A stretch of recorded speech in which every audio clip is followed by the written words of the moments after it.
kepada Nabi, banyak bertanya kepada Rasul. Jadi di zaman itu para sahabat itu dilarang bertanya banyak terhadap Nabi SAW, dan kita bawakan beberapa riwayat, di antara contohnya tentang haji. Jadi diwajibkan haji atas kalian, fahajju, maka berhajilah. Ada yang bertanya, apakah setiap tahun ya Rasulullah? Apakah kewajiban haji itu setiap tahun Rasulullah? Ditanya, Nabi diam, ditanya, Nabi diam. Jadi ada 3 kali ditanyakan, Nabi diam. Lalu Nabi menyebutkan, ada sesuatu yang seandainya itu didiamkan, maka jangan ditanyakan. Seandainya Nabi mengatakan iya setiap tahun, maka akan difardukan, akan diwajibkan haji itu setiap tahun. Jadi Nabi melarang agar jangan sesuatu yang belum ditetapkan hukumnya atau sesuatu yang bisa merubah hukum, jangan ditanyakan. Karena di zaman Nabi SAW itu hukum itu masih bisa berubah-ubah. Bisa yang awalnya itu disyariatkan lalu tidak lagi. Itu tujuannya untuk kemudahan, untuk kesempurnaan. Kemudian pelajaran berikutnya, bahwasanya ahlul kitab baik itu Yahudi dan Nasrani itu sangat menginginkan agar orang-orang yang beriman kembali kepada kekafiran. Itu misi mereka. Mereka mengusahakan agar orang-orang beriman itu kembali lagi dalam agama mereka yang lama, tidak mengikuti apa yang telah dibawa oleh Nabi SAW. Itu keinginan mereka. Nanti diperjelas nanti di ayat 120 ya, walan tarda. Nanti itu akan diperjelas nanti insyaallah akan kita jumpai ayatnya.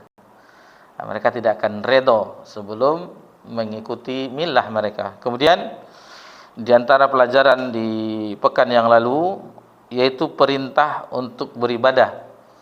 Perintah untuk beribadah di ayat itu disebutkan yaitu di antaranya mendirikan salat dan menunaikan zakat.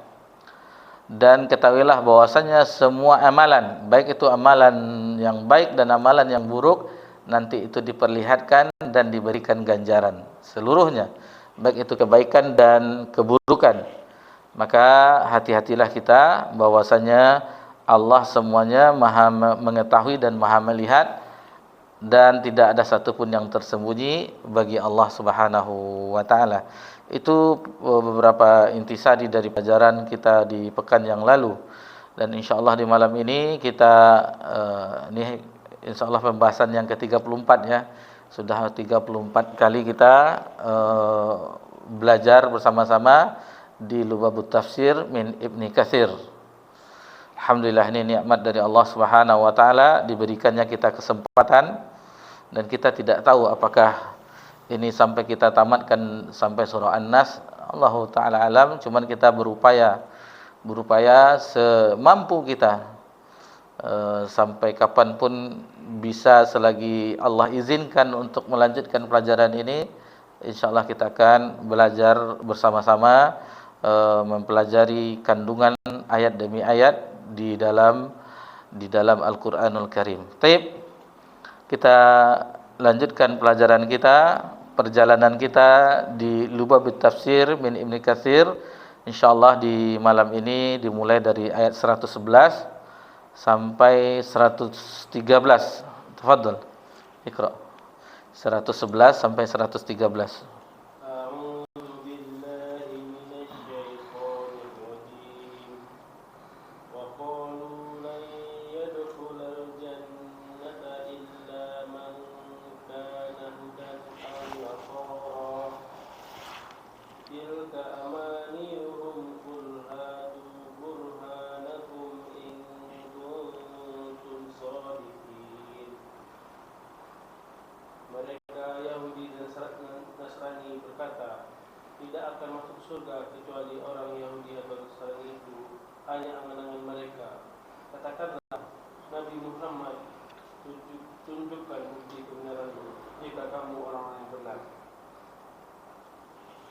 Bala man aslama wajhahu lillahi wa huwa muhsin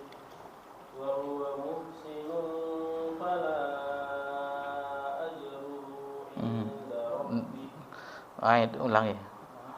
Yang panjangnya hu bukan la. Wa huwa muhsinun falahu ajruhu inda rabbih wala khaufun 'alaihim wala hum yahzanun. Tidak demikian orang yang berserah diri sepenuhnya pada Allah serta berbuat ihsan akan mendapat pahala di sisi Tuhannya. Tidak ada rasa takut yang menimpa mereka dan mereka pun tidak bersedih. Waqalatil yahudu laisatin nasara ala syai' waqalatin nasara laisatil yahudu ala syai' wahum yatluna al-kitab kadzalika qala alladziina laa ya'lamuuna mithla qawlihim fallahu yahkumu bainahum yawmal qiyamati fima kanu fihi yakhtalifun. Orang Yahudi berkata, Nasrani itu tidak mengandung sesuatu pegangan. Orang Nasrani juga berkata, orang-orang Yahudi tidak menganut sesuatu agama yang benar, padahal mereka membaca kitab. Demikian pula orang-orang yang tidak berilmu, musyrik Arab berkata, seperti ucapan mereka itu, Allah akan memberi keputusan di antara mereka pada hari kiamat tentang apa agama yang mereka perselisihkan. Barakallahu fiik. Itu barusan 3 ayat yang baru saja kita dengarkan bersama-sama dalam surah Al-Baqarah ayat 111 sampai 113. Jadi ini masih berbicara tentang ahlul kitab Yahudi yang paling banyak disinggung dan juga Nasrani. Sebagaimana kita pernah jelaskan kenapa sering beberapa ayat hampir dari di juz pertama ini itu membicarakan menyebutkan tentang keadaan mereka ahli kitab, terutama kaum Nabi Musa alaihissalam, Bani Israel. Jadi kenapa dengan demikian kita mengetahui keburukan supaya jangan seperti mereka, jangan seperti mereka yang berapa kali perjanjian diberikan nikmat dan seterusnya, tapi mereka mengingkari, bahkan mereka merubah-rubah ayat-ayat Allah Subhanahu wa taala sesuai dengan hawa nafsu mereka. Jadi di sini waqalu la yadkhulul jannata illa man kana hudan aw nasara. Ini pengakuannya lagi. Ini belum pernah terfikir bagi kita, tetapi bagi mereka berani mereka mengucapkan. Jadi apa yang mereka ucapkan, mereka yaitu Yahudi dan Nasrani mengatakan la yadkhulul jannah, tidak akan masuk surga illa man kana hudan aw nasara, kecuali orang-orang yang menganut agama Yahudi dan Nasrani. Nah, ini keyakinan mereka. Jadi di ayat ini disebutkan oleh Hafiz Ibnu Katsir, Allah Subhanahu wa taala menjelaskan tentang ketertipuan Yahudi dan Nasrani. Jadi mereka tertipu yang telah mengatakan, beranggapan mereka itu masuk surga, penghuni surga. Jadi kalau ingin masuk surga, ikuti agama kami, Yahudi dan Nasrani. Nah, ini kata Allah Azza wa Jalla sebagaimana disebutkan oleh Hafiz Ibnu Katsir, ini ketertipuan mereka. Mereka tertipu. Jadi mereka tertipu dengan apa yang mereka angan-angankan, yang mereka fikirkan atau mereka pahami tentang keadaan mereka, tentang diri mereka, di mana setiap kelompok baik itu Yahudi dan Nasrani mengaku bahwasanya tidak akan ada orang masuk surga kecuali yang memeluk agama mereka, Yahudi dan Nasrani. Sebagaimana Allah Subhanahu wa taala sebutkan di ayat lain, ini lebih tadi masuk surga. Ini menyebutkan di dalam surah Al-Maidah ayat 18, apa kata mereka? Nahnu abna'ullah wa ahibba'uh. kami ini anak-anak Allah. Mereka mengaku anak Allah. Yahudi dan Nasrani. Wa ahibba'u, dan kekasih-kekasih Allah atau yang dicintai oleh Allah. Pengakuan mereka. Jadi Allah Subhanahu wa taala mendustakan pengakuan mereka, pemberitahuan bahwasanya di ayat ini Allah menyebutkan tentang apa-apa saja yang mereka akui itu adalah angan-angan mereka saja. Tilka amaniyuhum. Jadi sesungguhnya itu adalah mimpi mereka saja atau angan-angan mereka saja. Berangan-angan kan? Lalu berarti yang masuk surga itu kami saja, Yahudi dan Nasrani. Selain dari kami tidak akan masuk surga selama. Ternyata itu mimpi mereka saja atau angan-angan mereka saja. Sebagaimana ayat sebelumnya pernah kita jumpai bahwasanya sesungguhnya kami akan masuk neraka itu beberapa hari saja. Lalu digantikan oleh kalian gitu. Ketika berdialog di peristiwa perang Khaybar yang telah kita lewati, berdialog dengan Nabi SAW, kami hanya beberapa hari saja di azab. Lalu kalian yang menggantikan kami. Kata Nabi SAW, tidak, bukan kami yang menggantikan, akan tetapi kalianlah yang sebagai penghuninya. Kalau kalian tidak beriman terhadap apa yang dibawa oleh Nabi sallallahu alaihi wasallam. Jadi itu angan-angan mereka, tilka amanihum, kata Abu Aliyah, yaitu angan-angan yang mereka dambakan dari Allah tanpa ada dasar, tanpa ada pijakan, tanpa ada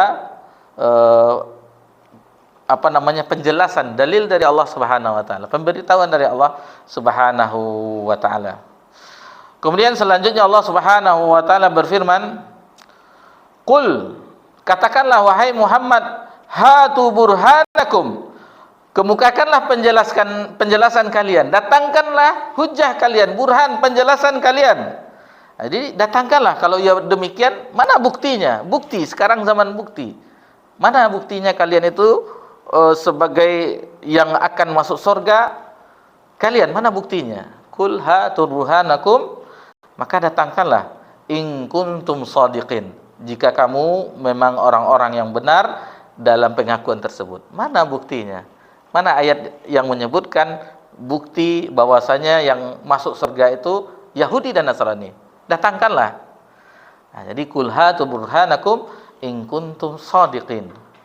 Demikian juga kita umat Nabi Muhammad sallallahu alaihi wasallam, kalau seandainya orang mengaku-ngaku dalam kebenaran bahwasanya kami ibadah kami dalam kebenaran, kami keyakinan kami dalam kebenaran, akidah kami dalam akidah yang sahih, kamilah ahlu sunnah wal jamaah, boleh kita sebutkan ini. Mana buktinya? Mana buktinya bahwasanya saudara dalam saudara menisbahkan diri kepada ahlu sunnah wal jamaah? Mana buktinya? Mana ayatnya? Mana hadisnya yang sesuai dengan perkataan bahwasanya anda tersebut, saudara tersebut ahlu sunnah wal jamaah? Jadi mereka mengatakan bahwasanya ahlu sunnah jamaah itu kami gitu ya. Yang mana buktinya? Benar tak? Ukur dengan parameter kebenaran, yaitu dalil. Apakah benar mereka yang mereka katakan? Semuanya mengaku ahlu sunnah wal jamaah. Jelas di hadis iftarakul ummah bahwasanya hadis di perpecahan umat itu yang selamat itu apa kata Nabi SAW? Al-jamaah. Al-jamaah. Sunnah wal jamaah. Dijelaskan banyak, beberapa riwayat menjelaskan. Lalu dikatakan oleh Nabi, yang mana aku bersama orang bersamaku. Itu di beberapa riwayat dikumpulkan, seperti di dalam Sunan Tirmizi dan beberapa kitab-kitab sunan yang lainnya. Banyak riwayatnya. Meskipun tidak terdapat dalam Sahih Bukhari dan Sahih Muslim bahwasanya hadis yang menjelaskan tentang perpecahan umat itu hadisnya sahih dari sanadnya. Terkadang ada orang hadis iftarakul ummah itu saja andalan mereka. Umat ini akan berpecah 73 ulang ini dan seterusnya. Terkadang dibawakan hadis itu, tengoklah orang itu mengkapling surga, dia saja masuk surga. Anggapan mereka, tetapi Nabi mengatakan umatku, berarti masih umat Nabi SAW. Dan Nabi mengatakan di situ bukan kekal di neraka selama-lamanya, enggak. Tidak ada Nabi mengatakan di neraka kekal selama-lamanya, tidak ada. Nah, karena menyelisihi demikian, karena dosa menyelisih Nabi SAW, akhirnya dengan dosa tersebut mereka diazab, diancam dengan neraka. Nah, dan tidak ada selagi mereka beriman terhadap Allah, maka mereka tidak kekal, kecuali mereka melakukan kesyirikan, syirkun akbar, itu baru mereka kekal di dalam neraka. Taib. Di ayat berikutnya, bala man aslama wajhahu lillahi wa huwa muhsin. Jadi di ayat 112 dilanjutkan, bahkan barang siapa yang menyerahkan dirinya kepada Allah sedang ia berbuat baik. Jadi maksudnya disebutkan oleh mufassirin yang sebagaimana dinukilkan oleh Hafs Ibnu Katsir, maksud dari wajhahu lillahi wa huwa muhsin, maksudnya itu mengikhlaskan amalnya, ibadahnya kepada Allah semata, yang tidak ada sekutu baginya. Demikian juga balaman aslama wajhahu lillah disebutkan oleh Abu Aliyah dan Rabi' bin Anas, maksudnya yaitu siapa saja yang menyerahkan dirinya kepada Allah. Sama juga dengan yang tadi ya, cuman berbeda lafaz saja. Maksudnya menyerahkan diri kepada Allah tentu dengan ikhlas tentunya. Kemudian balman aslam, barang siapa yang benar-benar tulus kepada Allah Subhanahu wa ta'ala. Wajhahu disebutkan oleh Said bin Jubair, yaitu tulus, ikhlas menyerahkan agamanya, sedangkan wahwa muhsinun, mereka berbuat baik atau berbuat ihsan, yaitu dengan mengikuti Rasulullah sallallahu alaihi wasallam. Jadi disinilah disebutkan syarat dari diterimanya amal. Di dalam pembelajaran ini barulah kita jumpai disebutkan oleh Hafiz Ibnu Katsir bahwasanya amal ibadah itu diterima dengan memenuhi dua syarat sebagaimana disebutkan di sini. Nah, jadi harus didasarkan ketulusan, maksudnya ikhlas kepada Allah Subhanahu wa taala, itu yang pertama. Yang kedua yaitu harus benar sesuai dengan syariat Allah. Maksudnya sesuai dengan syariat Allah tentunya dijelaskan oleh ulama yang lain, maksudnya ittiba, mengikuti Rasulullah SAW. Jadi sesuai, jadi benar sesuai syariat Allah Subhanahu wa taala, ya tentunya itu yang dicontohkan oleh Nabi sallallahu alaihi wasallam. Dan ini sering diulang-ulang istilahnya di pelajaran yang lain, di pelajaran akidah kita sudah jelaskan, harus ada keduanya. Kalau tidak ada keduanya, cukup ikhlas saja, tidak mengikuti Nabi SAW, maka itu tertolak. Itu tertolak. Sebagaimana orang yang mengikuti Nabi saja, tetapi dia sesuai dengan apa yang diajarkan oleh Nabi SAW, sesuai dengan sunnah, tetapi tujuan hatinya bukan untuk Allah Subhanahu wa taala, agar beginilah, agar beginilah, agar begini. Nah, ini berat ya, karena keikhlasan itu adalah sesuatu yang diperjuangkan setiap saat. Setiap saat. Apa yang kita lakukan, apapun aktivitas seperti yang sekarang ini, apakah benar lillahi ta'ala atau hanya popularitas? Waliyahzubillah. Popularitas nanti ditonton oleh orang sekian, nanti di-like oleh orang sekian. Nah, ini popularitas.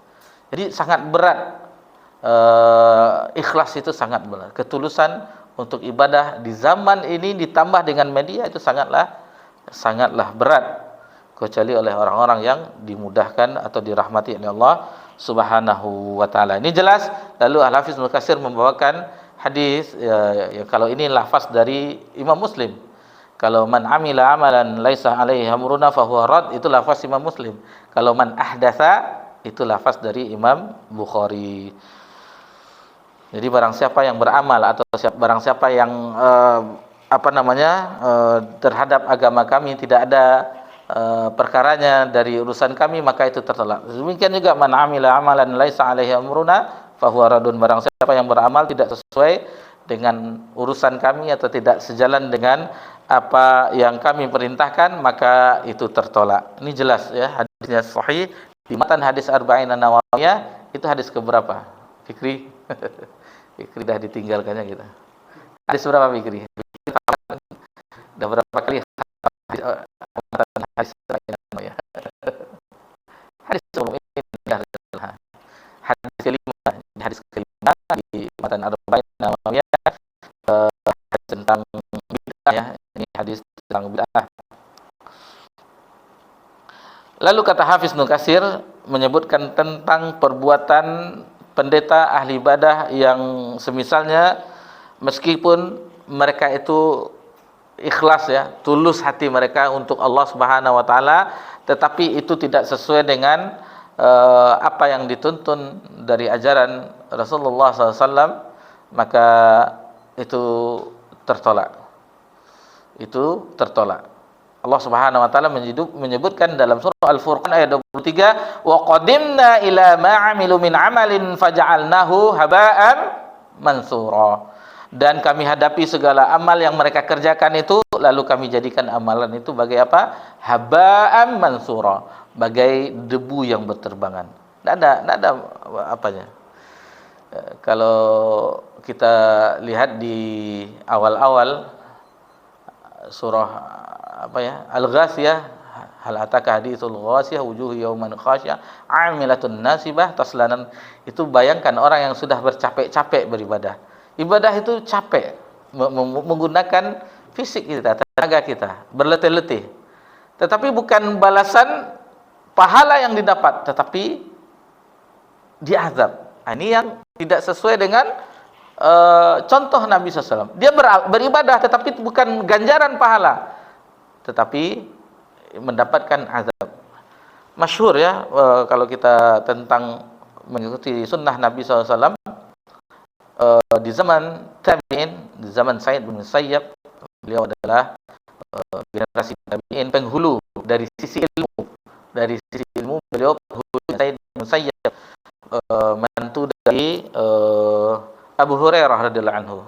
Jadi putri Abu Hurairah itu adalah istri dari Sa'id bin Musayyab, dan mursal dari Sa'id bin Musayyab, satu-satunya mursal dari Sa'id bin Musayyab itu diterima di apa namanya, di kalangan ulama hadis. Di seandainya Sa'id bin Musayyab melakukan mursal khusus untuk beliau sendiri, itu diterima. Itu diterima khusus untuk beliau sendiri. Adapun yang lainnya maka sanadnya menjadi dhaif. Ini kelebihan beliau. Dan bahkan ulama itu membedakan mana yang lebih utama, Sa'id bin Musayyab atau Uwais Al-Qarni. Lalu disebutkan bahwasanya ada yang memutlakkan Uwais karena ada kabar dari Nabi SAW, nanti ada dari Yaman bersuku Qaran yang memiliki tanda bekas sopak di bagian badannya, lalu begini-begini dan seterusnya. Kalau kalian berjumpa maka mintalah doa kepadanya. Ini kabar dari Nabi SAW. Ada juga ulama yang memutlakkan itu Sa'id bin Musayyab. Lalu ada yang mengambil jalan tengahnya. Jalan tengahnya, kalau untuk bakti kepada orang tua dan seterusnya dalam segi yang lain itu adalah Uwais Al-Qarni.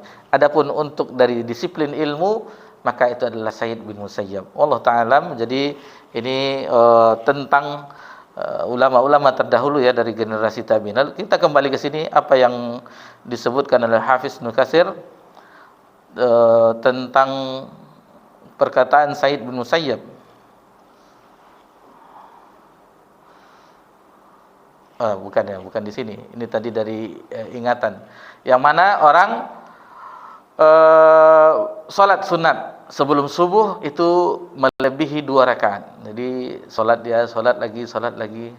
Lalu ditegur oleh Sa'id bin Musayyab bahwasanya Nabi SAW mencontohkan untuk salat sunat sebelum subuh itu hanya 2 rakaat.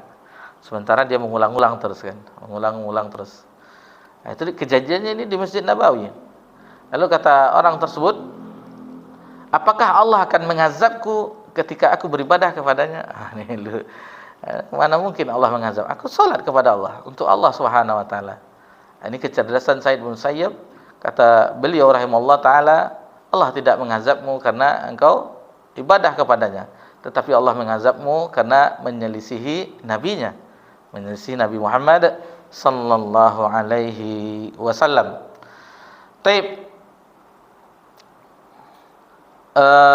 Perbuatan secara lahiriah sesuai dengan syariat tetapi pelakunya tidak mendasarinya dengan keikhlasan karena Allah Ta'ala, maka amalan tersebut juga tertolak. Jadi harus sama keduanya ya. Lalu di sini disebutkan Hafiz Ibnu Katsir, beliau membawakan surah Al-Maun ayat 47, fawailul lil musallin. Jadi celakalah atau neraka wel bagi orang yang salat. Allazina hum an salatihim sahun, yang mereka salat dalam keadaan lalai, melalaikan salat. Allazina hum yuraun, dan orang-orang yang seperti ini orang-orang yang riya.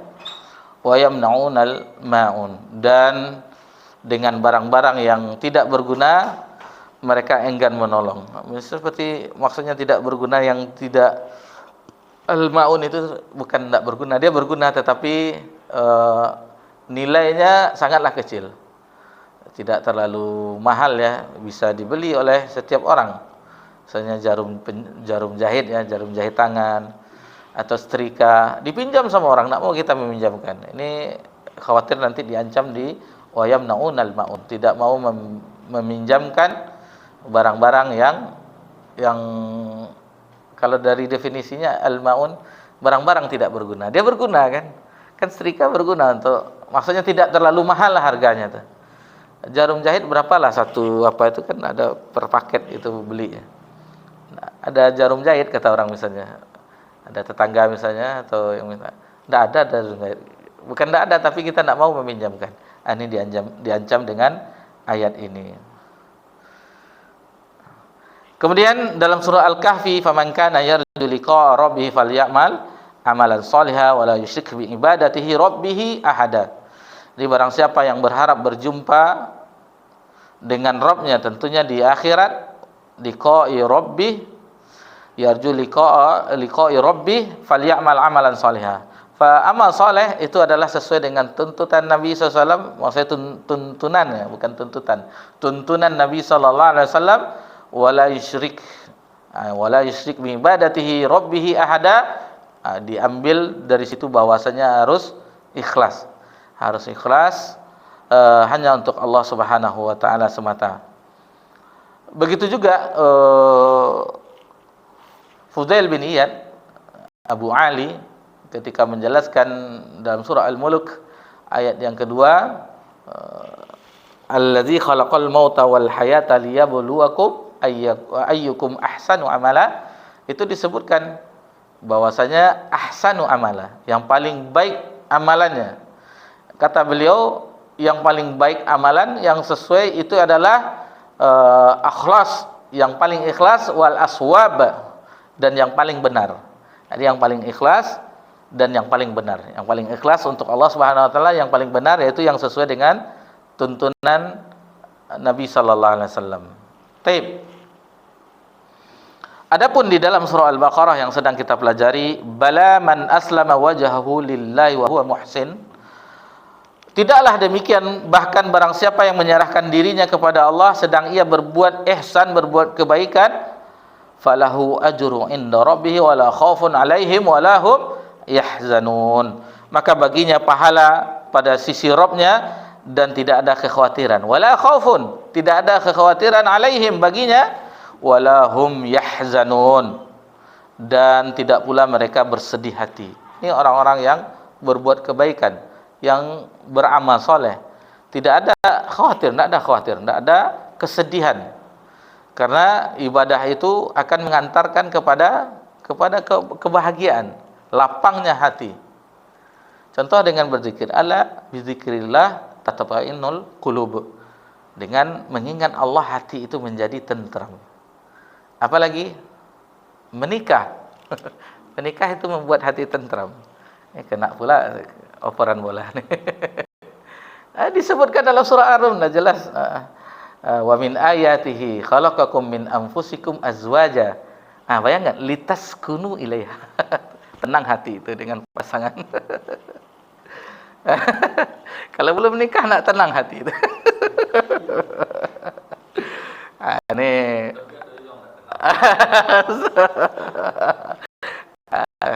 jadi ini yang untuk sakinah mawaddah, karena di situ litaskunu ilaiha wa ja'alna bainakum mawaddah wa rahmah, yang mawaddah dan rahmah.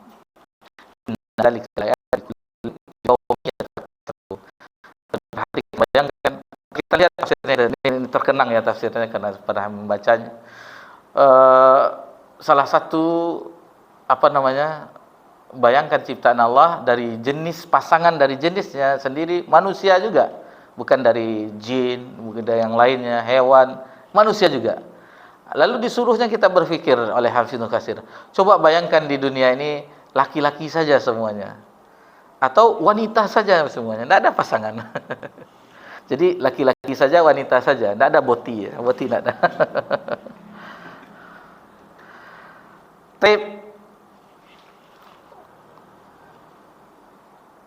Jadi amalan itu disebutkan oleh Hafidz Ibnu Katsir akan memberikan rasa aman dan akan menjauhkan dari kekhawatiran. Wala khaufun 'alaihim wala hum yahzanun. Sa'id bin Jubair rahimahullah taala, wala khaufun 'alaihim wala hum yahzanun. Beliau mengatakan wala khaufun 'alaihim. Maksudnya itu tidak ada kekhawatiran terhadap mereka, yaitu di akhirat. Nah, khawatir mereka terhadap kehidupan di akhirat. Wala hum yahzanun. Dan tidak pula mereka bersedih hati terhadap apa? Terhadap datangnya kematian. Terhadap apa yang ditinggalkan, mereka tidak akan bersedih. Kemudian di ayat berikutnya, ayat 113, Allah Subhanahu wa taala berfirman, wa qalatil yahudu laisatin nasara ala syai' wa qalatin nasara laisatil yahudu ala syai' wa hum yatlunal kitab. Jadi mereka saling berbantah-bantahan antara, dan orang-orang Yahudi berkata bahwasanya orang-orang Nasrani tidak mempunyai suatu pegangan. Maksudnya pegangan untuk kebenaran. Begitu juga orang Nasrani menuduh orang Yahudi demikian juga. Padahal wahum yatlunal kitab. Padahal mereka sama-sama membaca kitab. Bagi orang Yahudi ada Taurat, bagi Nasrani ada Injil. Saling menuduh mereka. Mereka itu tidak ada pegangan, tidak ada ini. Begitu juga orang Nasrani juga menuduh orang Yahudi demikian. Padahal mereka sama-sama membaca kitab, ada di kitab yang dikirimkan kepada mereka. Jadi di ayat ini Allah Subhanahu wa taala menjelaskan tentang mereka Yahudi juga ada pertentangan, ada saling benci, ya, saling bermusuhan, dan sama-sama mengingkari antara Yahudi dan Nasrani. Jadi mereka juga, bahkan orang Yahudi itu lebih juga terhadap Nabi Isa mereka mengatakan itu adalah anak haram dari hubungan terlarang Maria, kata mereka. Maryam, kalau itu kan Bunda Maria bagi mereka. Ini juga terjadi percecokan, saling bantah mereka antara Yahudi dan Nasrani. Orang-orang Nasrani Najran ketika menghadap Rasulullah SAW, sebagaimana ini diriwayatkan oleh Muhammad bin Ishaq yang sanadnya bersambung sampai kepada Ibnu Abbas radhiyallahu anhuma. Jadi di situ Nabi SAW berjumpa dengan di Najran. Najran itu suatu negeri, salah satu negeri, kalau tidak salah provinsi ya di Arab Saudi, itu dekat dengan Yaman, Najran. Dan alhamdulillah sekarang ada sebagian mahasiswa Indonesia yang tidak lulus di UIM ada juga di Najran. Jadi sekarang alhamdulillah dengan keterbukaan teknologi, ya, dimudahkan informasi. Jadi bagi yang tidak lulus di UIM banyak sekali, di Taif, di Tabuk, di Najran, banyak universitas yang semuanya full beasiswa. Ada juga yang berbayarnya, ada juga biasanya yang berbayar itu banyak yang mundur. Awalnya dipilih, tahu-tahunya tidak tahu, rupanya itu berbayar. Kalau dirupiahkan bisa satu semesternya itu lebih 40 juta. Akhirnya mundur. Mungkin iseng-iseng saja milih kan. Karena sudah berkumandang azan Isya, kita dengarkan kumandang azan Isya. Insyaallah setelah itu kita lanjutkan pembelajaran di ayat 113 ini. Fadhal.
Baik. Alhamdulillah wassalatu wassalamu ala Rasulillah ma ba'd. Jadi tadi kita lanjutkan riwayat dari Muhammad bin Ishaq yang sanadnya bersambung kepada Ibnu Abbas radhiyallahu anhuma, yang mana orang-orang Nasrani dari Najran, begitu juga ada juga datang pula mereka orang-orang Yahudi.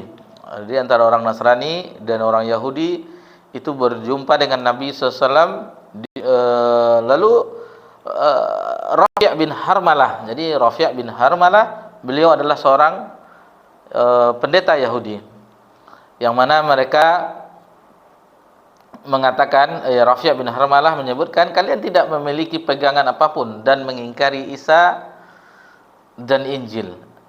Lalu salah seorang dari orang Nasrani Najran mengatakan demikian juga, kalian juga tidak memiliki pegangan dan mengingkari kenabian Musa dan kufur terhadap Taurat. Lalu turunlah firman Allah. Ini asbabun nuzulnya ya. Jadi mereka saling menyalahkan, saling orang Yahudi menyalahkan orang Nasrani dan orang Nasrani menyalahkan orang Yahudi. Maka turunlah ayat ini. Wa qalatil yahudu laisatin nasara ala syai'. Di orang Yahudi mengatakan orang Nasrani itu tidak memiliki pegangan, maksudnya kitab pada mereka. Wa qalatin nasara laisatil yahud ala syai'. Demikian juga orang Nasrani mengatakan orang Yahudi tidak memiliki pegangan. Wa hum yatlunal kitab, padahal mereka membaca pada kitab mereka. Jadi masing-masing mereka itu membaca pada kitab mereka. Orang-orang Yahudi itu membaca pada kitab mereka tentang kenabian Nabi Isa alaihissalam, dibenarkan di dalam Taurat. Nabi Isa, Nabi Muhammad SAW juga dikhabarkan. Begitu juga di dalam Injil itu juga disebutkan tentang Nabi Musa alaihissalam. Ada di Injil, dan juga disebutkan tentang Nabi Muhammad SAW. Jadi mereka sama-sama ngotot lah namanya, Padahal itu ada pada kitab mereka. Tentang Nabi Musa alaihissalam, tentang Nabi Isa alaihissalam, tentang Nabi Muhammad sallallahu alaihi wasallam, itu ada pada kitab mereka. Jadi mereka saling membenarkan kelompoknya, Yahudi membenarkan, Nasrani membenarkan kelompoknya, saling menuduhkan, saling tuduh menuduh. Namun redaksi dari ayat ini mengandung, kata Hafiz Ibnu Katsir, celaan terhadap apa yang mereka ucapkan. Jadi dicela terhadap bahwasanya mereka yang benar, ini salah, ini benar. Ini celaan terhadap mereka. Karena di dalam kitab mereka itu ada disampaikan. Mereka membacanya. Nah, jadi celaan. Di dalam kitab, misalnya di dalam Al-Quran itu ada hukum. Lalu kita katakan ada hukumnya. Itu celaan, nanti kita tercela dengan ungkapan sebagaimana di ayat ini. Padahal itu ada di dalam Al-Quran. Itu makanya ada orang-orang yang memiliki kitab itu diibaratkan dengan himar. Kama talal ladzina umul kitab yahmilunahu kama yahmilu asfara. Jadi orang-orang yang memiliki kitab itu diibaratkan dengan himar. Himar itu simbol dari hewan kebodohan. Guna himar itu mengangkut barang ini, dan itu kawin silang antara kalau himar beda ya, keledai beda. Bighal itu perkawinan silang antara kuda dan keledai. Itu bighal namanya. Himar kenapa diibaratkan seperti himar? Karena kitab itu ada di punggungnya, tetapi tidak membuatnya mengetahui seperti itu. Jadi orang-orang yang ada kitab padanya tidak membuatnya menjadi orang yang mengetahui atau orang berilmu. Itu diibaratkan kamatsalil himari yahmilu asfara. Allah musta'an. Ini bahaya ya bagi kita tidak mempelajari kitab yang sebagai pedoman kita di dalam kehidupan ini.